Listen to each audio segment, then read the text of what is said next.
कार्यकारिणी की बैठक में आप सभी का हार्दिक स्वागत है। राष्ट्रीय कार्यकारिणी की यह बैठक देश के बहुत ही ऐतिहासिक होने में आज यहाँ पर आयोजित किया जा रहा है। इसके लिए हम बिहार प्रदेश के अध्यक्ष और राष्ट्रीय उपाध्यक्ष आदरणीय डॉक्टर जनार्दन उपाध्याय जी के प्रति पूरे संगठन की ओर से आभार व्यक्त करते हैं। डॉक्टर साहब के कारण यह सौभाग्य प्राप्त हुआ कि मगध साम्राज्य की राजधानी रही इस महान राजगीर नगर में यह राष्ट्रीय कार्यकारिणी की बैठक आयोजित की जा रही है। ऐसे आप सभी को पता है कि राजगीर मगध साम्राज्य की राजधानी थी और मगध साम्राज्य बहुत पूरे अभी जो वर्तमान में जो भारत है वो लगभग पूरा भारत था और इसके अलावा पाकिस्तान बांग्लादेश तो था ही, इसमें नेपाल, भूटान, श्रीलंका, इंडोनेशिया, अफगानिस्तान, बर्मा, ये सब जो पूरा क्षेत्र था वह मगध साम्राज्य के अधीन था। चाणक्य यहाँ से थे और उन्होंने चंद्रगुप्त मौर्य के नेतृत्व में एक बड़ी सेना इकट्ठा की और मगध साम्राज्य से अत्याचारी नंद वंश का नाश किया। मगध साम्राज्य पर नंद वंश का शासन था जो कि बहुत ही अत्याचारी था, लेकिन उसकी बड़ी विशाल सेना थी और बहुत बड़ा साम्राज्य था, तो कोई भी साम्राज्य इससे टक्कर लेने की हिम्मत नहीं करता था।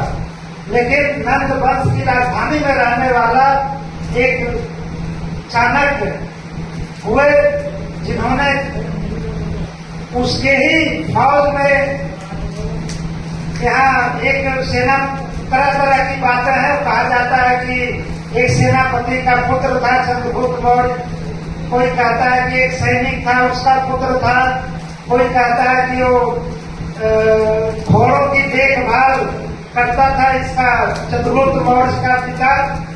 तो चाणक्य ने देखा कि इसमें राजा का विशेष गुण है और बड़ी ही मजबूत इच्छा शक्ति वाला बहादुर बालक है, तो उन्होंने चंद्रगुप्त मौर्य को तैयार किया और एक सेना बनाई और उसके बाद यहाँ पर चंद्रगुप्त मौर्य के नेतृत्व में ये आक्रमण नंद वंश पर किया गया और चाणक्य ने नंद वंश के का जो साम्राज्य था, जो राजा का परिवार था, उसमें भी उन्होंने फूट डाल दी और आपस में भी लड़ने लगा और इस तरह से उन्होंने नंद वंश का सफाया कर दिया। उसके बाद चंद्रगुप्त मौर्य के नेतृत्व में बढ़ते बढ़ते बहुत बड़ा साम्राज्य स्थापित हुआ। बिंबिसार के पुत्र अजातशत्रु, ये भी बहुत बड़े प्रतापी राजा थे। मगध साम्राज्य के जरासंध की राजधानी थी राजगीर, यहीं पर जरासंध और भीम का मल्ल युद्ध हुआ था जिसमें जरासंध की मृत्यु हुई थी। यही वह भूमि है जहाँ भगवान श्री कृष्ण और जरासंध के बीच में युद्ध हुआ था और भगवान श्री कृष्ण को द्वारिका जाना पड़ा था। तो ये बहुत ही ऐतिहासिक भूमि है और हमारा सौभाग्य है कि यहाँ पर हम लोग आए हैं। आज कार्यकारिणी की बैठक है और कल आप लोग यहाँ पर कुछ जगह घूमेंगे भी।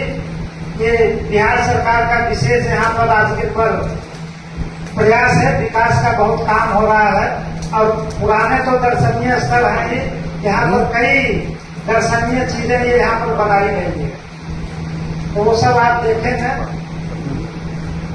राष्ट्रीय कार्यकारिणी की बैठक ऐसे ज्यादातर दिल्ली में होता है, लेकिन हम लोग प्रयास करते हैं कि और भी जगह जगह पर यह आयोजित किया जाए।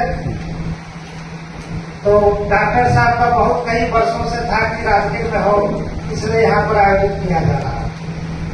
हमारे सामने अखिल भारत हिंदू महासभा एक बहुत ही विराट संगठन है जिसने देश को आजादी दिलाने में सबसे महत्वपूर्ण भूमिका निभाया था और हमारे संगठन से जुड़े एक से एक महान क्रांतिकारी, बलिदानी और स्वतंत्रता सेनानी थे जिन्होंने अंग्रेजों के झटके छुड़ा दिए।